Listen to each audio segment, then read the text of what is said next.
Right, on to today, a sprint stage with a first category climb in the middle of it, but that's the Vuelta for you.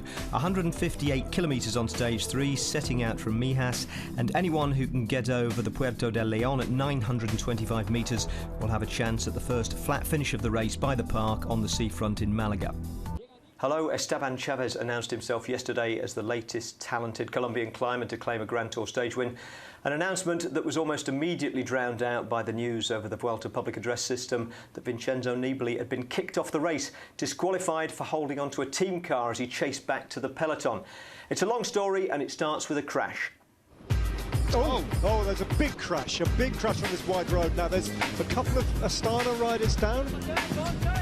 With 30.3 kilometres to go for the breakaway, perhaps 32 for the main field, Vincenzo Nibali was one of many fallers. He wasn't hurt, but his bike was, and to his increasing agitation it took 1 minute and 24 seconds for his mechanic to reach him with a spare. The race up front meanwhile was on, with Sky helping Katusha and Movistar set the pace. Nearly 8 minutes passed before we saw Nibali with any help, 2 teammates sent back to pace him, soon joined by a third. With a little over 21 kilometres to go, we got a look at the scale of Nibali's challenge as the helicopter pulled out from his small group to the main field 1 minute 34 ahead of him. 2 kilometres later, with the gap no smaller, Nibali decided his helpers were no longer helping and set off on his own. He made his way to the front of a group of fellow stragglers, then his team car appeared and he quickly disappeared, attached to the outside as an external passenger. Look at that. Wow. Unfortunate for him, there's a helicopter right overhead. In 7 seconds, he opened up a gap of a good 80 metres, then the coverage cut away. 90 seconds later, he was almost at the back of the convoy behind the main field. And this time, the helicopter shot pulled out the other way, to the huge distance he'd put between him and the group he'd been with before he'd hitched a ride. From there, he dodged between the team cars, drafting where he could, and with 10.8 kilometres to go, rejoined the back of the main field.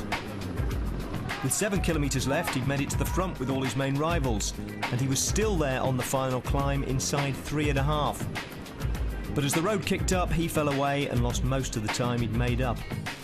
He crossed the line 1 minute 28 behind the winner, but by then the commissaires were already focusing on the line he'd crossed half an hour earlier when he harnessed the horsepower of his team car, and they decided that the penalty should be disqualification.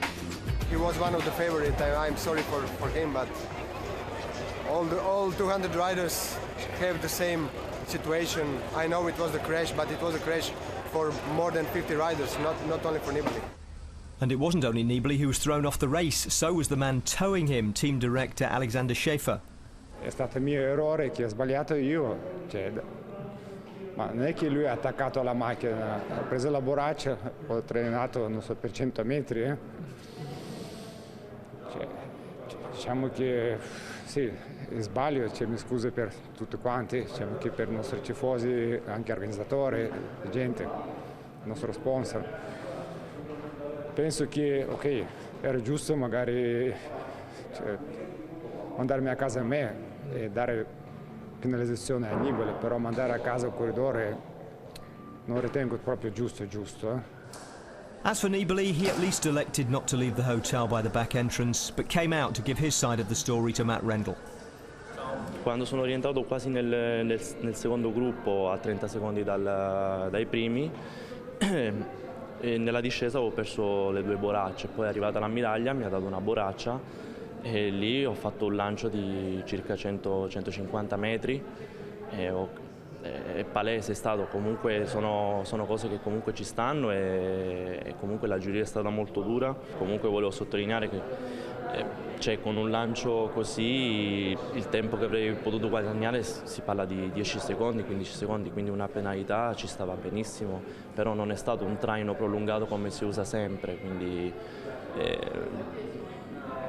non lo so, sono rimasto anche io un po', diciamo, colpito da questa cosa della giuria. Il mio sbaglio è stato evidente, ci sono tante altre occasioni dove magari tanti altri hanno fatto anche peggio, però non ci sono state sanzioni come la mia. Forse solo perché sono io Vincenzo e allora è stata applicata una sanzione così dura.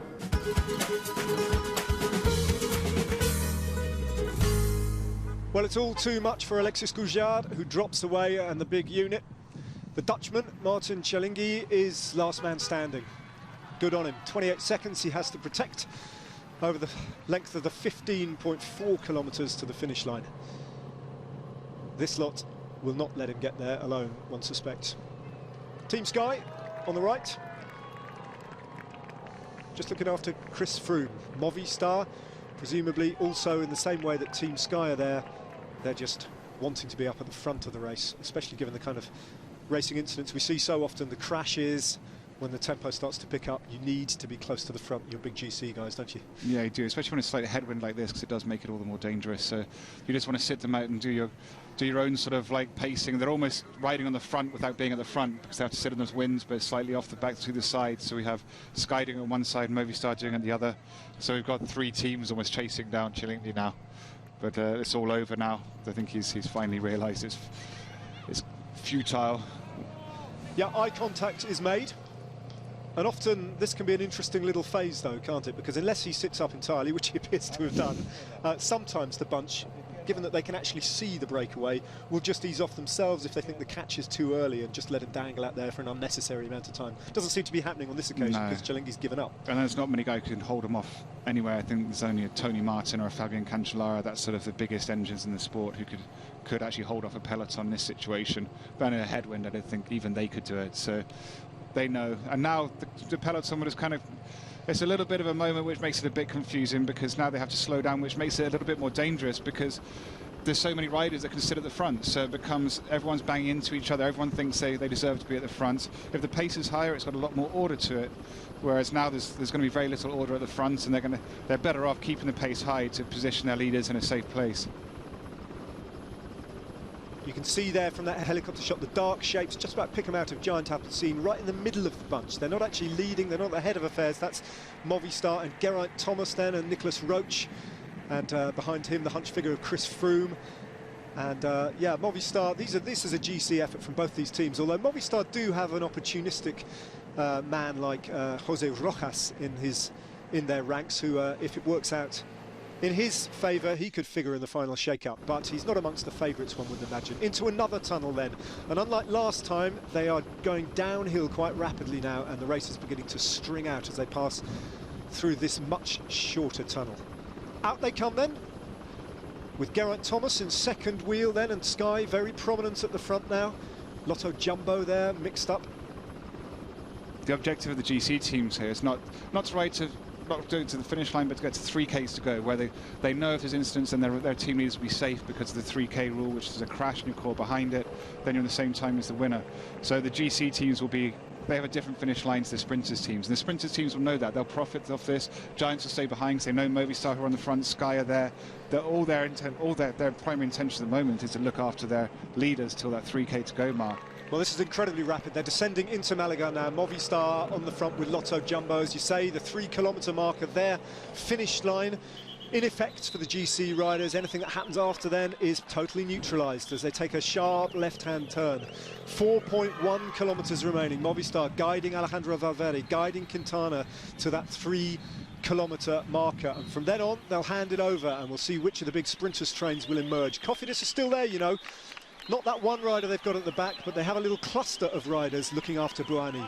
And we saw on the front there, Movistar, Fran Ventoso and Rojas. So that's their two. And other teams would be sprinters. They're actually here as sort of super finale domestiques, if you like, to look after the GC guys in this kind of this sprint phase, because they know what to do and they know how to ride it.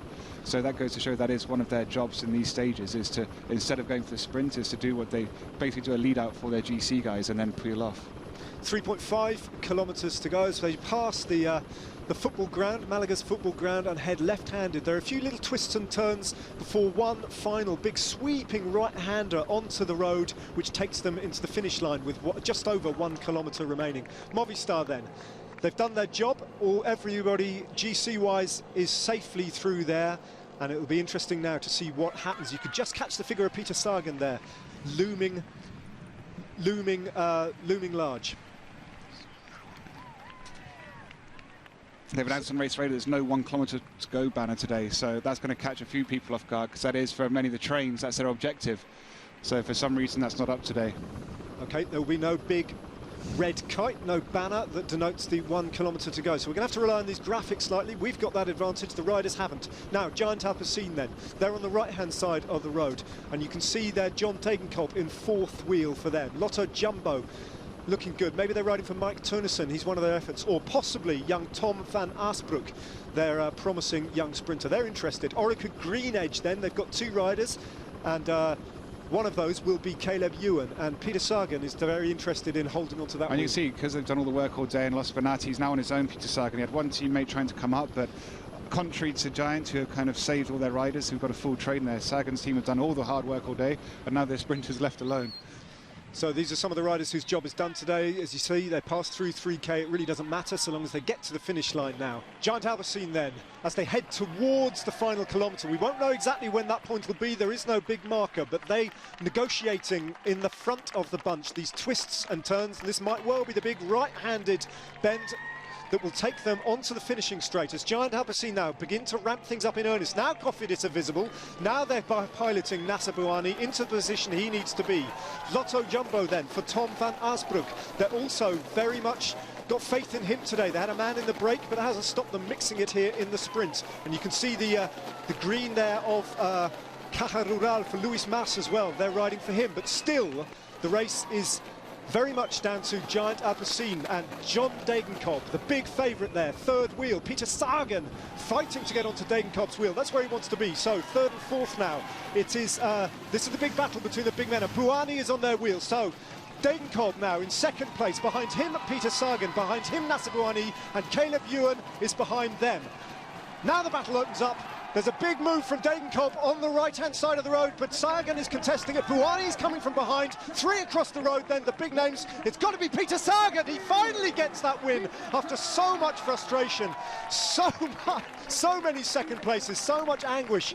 Not being able to get over the line when it mattered, and he does it in a bunch sprint, and he does it in style against John Degenkolb and against Nasser Bouhanni. What a victory that was for him. That was incredible. He timed it to perfection. We saw him knock one of the riders off. I think he knocked Bouhanni or somebody else off. Degenkolb into that final curving right-hander. There's a few riders that would have the courage to do that, if you like, and Peter Sagan's one of them. And that's the move that won it for him. He had no lead-out train. He had to fight his way into a lead-out train, and that goes to show kind of the quality of rider he is. He's a brute. He is a brute. In the nicest sense of the word, he's an absolute brute. I mean, the way he fought for that wheel, he identified precisely, and clever as well. So often he's criticised perhaps for his tactics just being a little bit off or a little naive. Bang on there.